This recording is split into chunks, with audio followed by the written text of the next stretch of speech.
Vesper's Host is the first of 2 dungeons in the Final Shape Dungeon Pass, which will be the last dungeon pass as dungeons move into actual expansions sometime next year. Prepare for a return to the themes of Deepstone Crypt, as Bungie has refreshed some mechanics and introduced some new ones to keep people on their toes.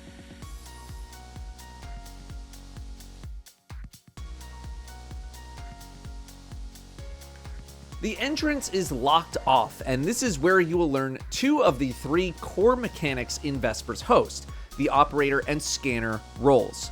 The Operator, the red buff, is the role that has the ability to shoot wall panels, which is probably the only role that hasn't really changed that much.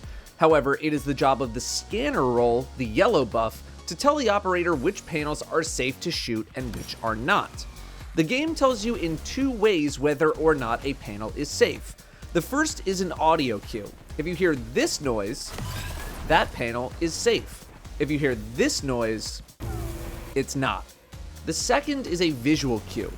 On your minimap, when you pick up the scanner, all unscanned nodes will be represented by yellow and black icons. You scan these nodes by walking up to them. If the node disappears, it's not safe, but if it turns into a white icon on your minimap, it is safe.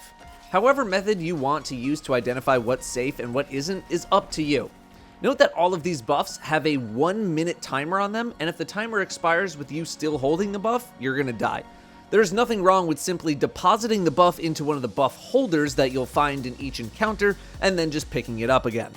To enter the airlock, the scanner should identify which of the 5 nodes outside is bad, and then the operator should shoot the other 4 safe panels. Head inside towards the first encounter. The first encounter is all about perfecting these 2 mechanics. The goal is to dunk in 3 nuclear cores towards the front center of the arena. You get these cores by shooting the 4 correct panels in each of the 3 respective areas of the fight. The fight starts with a brig and a non-stop flow of enemies. Killing the brig spawns the enemy that holds the scanner. Pick the scanner up and go to one of the 3 rooms on the outer part of the arena. On normal mode, it is not uncommon for teams to split up in the form of 1 player per room and just have everyone solo their respective rooms. This speeds up the fight dramatically, assuming people don't die. Whoever has the scanner first should go to their room, killing enemies along the way, and then you will find the operator buff on an enemy. Once you kill that enemy, leave the buff on the floor for now, but make sure you're keeping track of your scanner timer. Then, regardless of which room you're in, the sequence is the same. Scan as many panels as you need to scan to determine which are safe to shoot and which aren't. Once you have that information, if you're by yourself, deposit the scanner and pick up the operator and shoot the panels. Deposit your operator buff so that the next person can get started, as these buffs are shared between the storage units. Note that there are no places to deposit your buffs in the main room in this encounter. At this point, a nuclear core will spawn in the room, along with stasis shanks and invis yellow bar sniper vandals on your way out. While it is possible to just pick up the core and try to run through, you should really clear a path for yourself first if you're solo, just in case. If not, then just have your teammates do it. A couple of things to note about the core. It will expire after 1 minute, but this timer is only active when the core is not being held. The core also gives you radiation, and if it ever reaches 10, you will die. However, the radiation stacks very slowly, and when you drop the core, is removed relatively quickly. So there's no big worry about just dropping the core for a few seconds at a time if need be. Once back in the main room, a new brig will have spawned in. You must kill it before the shield blocking the area where you can dunk the core will disappear. A strategy you might want to employ is having only 2 people going to rooms and another person staying behind in this main room to kill the brig. Then the brig killer goes to their room, while the first person with the core now stays in the main room and becomes the new brig killer. This process repeats itself in every room until you have 3 cores. The final core will have a substantially larger brig drop in, just keep that in mind. If you ever drop a nuke into the abyss, don't worry, they do respawn, but you will have to do some mechanics over again. Most of the time, if you run into an issue with something disappearing like a buff or a core, for whatever the reason is, go back to the main room, Slay out for a little bit, and this should re-trigger some spawns in the other 3 rooms, enabling you to resume the fight. Dunk in those cores and move on to the pre-second encounter area. While this is technically not a loot encounter, this miniature gauntlet is required to progress. In order to beat it, you must dunk 5 cores into 5 slots, each of them numbered in sequential order. The main mechanic here is the power reserves mechanic, where you need energy to open doors. Closing doors and shutting down barriers will give you energy, whereas opening doors and turning on barriers will take it away. This encounter is literally close the door behind you, the encounter. Normally, you will need to go out and look for a captain to kill who will drop a core for you to use. In this particular footage, a captain happened to come directly to us, and I'm not going to look a gift horse in the mouth, but just realize that this is very uncommon. Slot 1 is located right across the hall from the entrance. And also, the second encounter boss is here, and he's going to be annoying you the whole time. The boss has 3 attacks. The first is just the basic attack suite that all boss servitors tend to have. The second is integration, where you must break line of sight with the boss in 5 seconds, otherwise you will die. And the third is where the boss spits out a bunch of smaller explosive servitors at you, so just stay out of the way of those. It's probably going to be easier for me to simply show you a path through this maze as opposed to me discussing exactly where to go. So I'm going to let this footage play and you should just follow along. But in short, make sure you are closing doors behind you constantly so that you build up some power to use in future areas to open doors. This section of the dungeon should not take a super long time.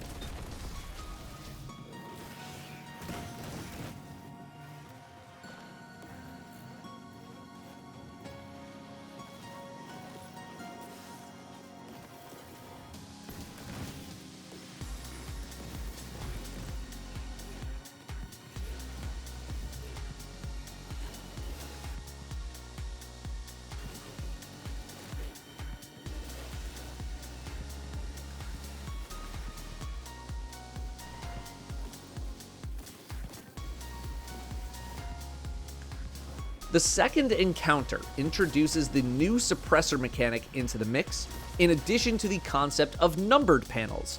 As you walk in, you'll see some numbered panels, 9, 2, 5, 6, 7, and on the other side of the wall are the other numbers. The operator will need to interact with these numbers during the run. The fight starts with a lot of enemies spawning in, just kill them as they come. The operator buff will spawn in very shortly after the fight starts. Grab the buff and dunk it into a storage thing for now. You're not going to need it for a bit. You'll have a wave of invisible enemies spawn in shortly after that. Killing these invisible enemies is what triggers the machine priest to spawn, and killing the machine priest takes you to the next part of the encounter.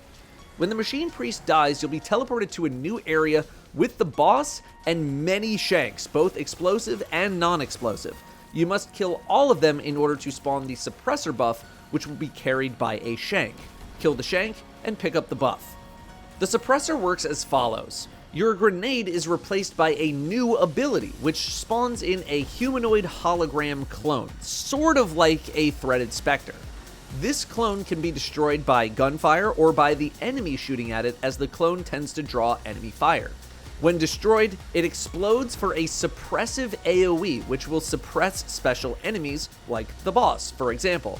The boss is the only enemy that you need to actually use this ability on in this encounter, though.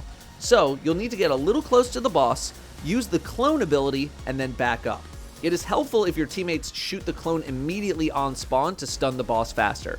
If you're successful, the boss will transform into 10 smaller servitors, all numbered. 2 of these servitors will be glowing more than the others though, in addition to having a bunch of extra dot lights on their face, although these dots don't really matter. You should remember the numbers in the name of the 2 extra glowy servitors, as those are the numbers you will need to shoot with the operator buff. When you have this information, you can head down back towards the start to the giant hole in the wall in the center, or down the left side if you want to play it safe. If you go back down the center, try to jump as you're going through the bottom part of the hole, as the servitors will teleport after a brief time and block your path. Repeat this process one more time and you'll have a set of 4 numbers. At this point, whoever the operator is should grab the buff and shoot the panels of the numbers that you gathered. If you're successful, All enemies will despawn after a few seconds, and a suppressor shank will spawn in the middle of the room. Get the buff from it, suppress the boss one more time, and it'll explode into those 10 servitors that you can now shoot at. Although you can shoot at the big servitor boss if you want as well, but I just don't really recommend it. At this point, damage has started, which begs the question, what should you use for damage? I have found the most success in the following. A Star Eaters wielding Titan using an exotic class item, using Glacial Quake, being sure to stand far back enough that the crystals are forming in the middle of all the servitors, Tether, whenever that's accessible to use, Nova Bomb, and Gathering Storm. Weapon-wise, Parasite works if you're using Glacial Quake, Tractor Cannon if you're needing a debuff, Wardcliff Coil, which hasn't been mentioned in years, Dimensional Hypotrochoid, the heavy waveframe grenade launcher from Neo Muna with One for All, Dragon's Breath, and maybe any weapons with Surrounded should also work, maybe like a sword. Try to focus on hitting as many of the servitors as possible. A one phase is very doable with a good setup. If you don't one phase, then you'll just repeat this process over again until the boss dies. After a pretty lengthy platforming section, you're going to reach the final boss, the Corrupted Puppeteer, featuring one of the most intense, if not the most intense damage phase in the game. This boss is where everything comes together, all three buffs are in play. The fight starts with enemies spawning in and the suppressor buff spawning in on the left or the right side attached to an enemy. In addition, 2 broken puppets will spawn, each with their own radiation aura, which needs to be dispelled as they are immune otherwise. The suppressor is in charge of this removal by creating a clone and then destroying it while the puppets are nearby. Killing 2 will spawn in the scanner buff, and killing another 2 puppets will spawn in the operator buff. The scanner should scan the 4 pillars in the center of the room, each represented by a number. 3 of these will not work, and 1 of them will. When you find the correct pillar, identify which it is by the blue number that faces towards the center of the room. The operator needs to shoot the 4 panels that have that number that the scanner found. These panels are located all over this room. If you're successful, the alarms will sound and everyone should dunk their buffs into the storage things before heading down. Note that while you can reach where you need to go from either drop area, the side you should drop down is from the side with the red alarms going off. Drop down into the next area and head through a closing door that leads down a hallway. Go all the way down the hall and make a left into one of the main rooms. If you find yourself going downstairs into a hallway with tripwires, turn around. That's not the right way. That's not where we're going right now. Note, the room that you drop into, the one with the servitor and the dregs, will be the room where your 3 buffs will respawn if you ever happen to lose any of them. It is now time to remove the shield of the boss by dropping in 2 nukes into their respective nodes. The operator should pick up their buff in the room and look for 4 panels on the wall to shoot. In the red room, there's 2 on the left and 2 on the right, and in the blue room, it's 1, 1, 1, with the final one located behind the left pillar if you're facing where the boss is. After the 4 panels are shot, anyone not in the room will be locked out, which isn't that big of a deal, but you just can't really help your team. At this point, 4 new enemies will spawn in, which the scanner needs to scan to see which copy is real and must be destroyed. After killing the correct enemy, it will drop a nuclear core. If you're wrong, well, it's a wipe. For the first nuke, all buffs should be redeposited into their storage areas as you'll need them for the next room. But for the second nuke, you can just head straight into the bunker without depositing them. Grab the core, and everyone should head into the bunker in the middle of the room, and then plug in the core. Once the doors reopen, head forward into the basement area and navigate through the tripwires. Head upstairs, make a right, and then a quick left to go to the other room, and repeat the process. Note, there is no need or benefit to killing extra radiation puppets during this part of the encounter. You can just run back and forth avoiding them, although if 3 or more are grouped up, it's maybe worth getting rid of their aura so that you don't stack too much radiation. They will continue to respawn pretty much endlessly throughout this part of the encounter. After the immunity shield is removed, head upstairs the way you originally came in, and in the servitor and dreg room will be a teleporter sending you back up. There does not appear to be any sort of a time limit to getting back up, or even navigating these lower areas, or even doing anything in the first part of the encounter. So if you need to farm ammo or something, you can do it at basically any time that you want. Head to the entrance to be launched back up onto the main field where the boss will be. You will only be launched when your entire team groups up. Do not enter your menu in the launcher because you will fall straight back down and die. From here, you'll be launched into the air, and you'll have a lot of time to do damage to the boss, who will start on the middle platform and then teleport either left or right, and then back to the middle. In addition, you'll have more puppets to deal with, both ranged and melee. They don't have a ton of health, but you'll want to use something stronger than a primary weapon to deal with them, as there are a lot of them, and they will get in the way. Then, we have the near constant lightning strikes hitting almost everywhere in the arena. You need to almost constantly be moving or be very vigilant about your movement and awareness. These lightning strikes can be very difficult to see, especially if you have other effects on your screen or if you're aiming down sights with something like a sniper. When in doubt, jump very high into the air and you shouldn't get hit by anything. I tried to play on the left side of the arena, as you can jump into the wall on the left side when things get a little scary, although my footage doesn't really indicate so, as I'm still trying to learn the pattern of all the lightning strikes. This area is going to take some practice to get used to, if we ever get used to it at all. For damage, I've mainly been using things like Nova Bomb, Thunder Crash, Twilight Arsenal, Golden Gun, big burst damage supers, in addition to a Choir of One plus Edge Transit setup. Something like Grand Overture has also been working pretty well for people, as the burst damage is quick and easy to deploy, although rebuilding your missiles is a bit more strenuous.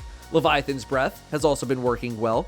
If you want to go more old school, Anarchy and Mountaintop have also been working. Just keep in mind that Episode 2 has an artifact perk that weakens targets when they are hit with a grenade launcher, so this maybe will not be as effective in future episodes.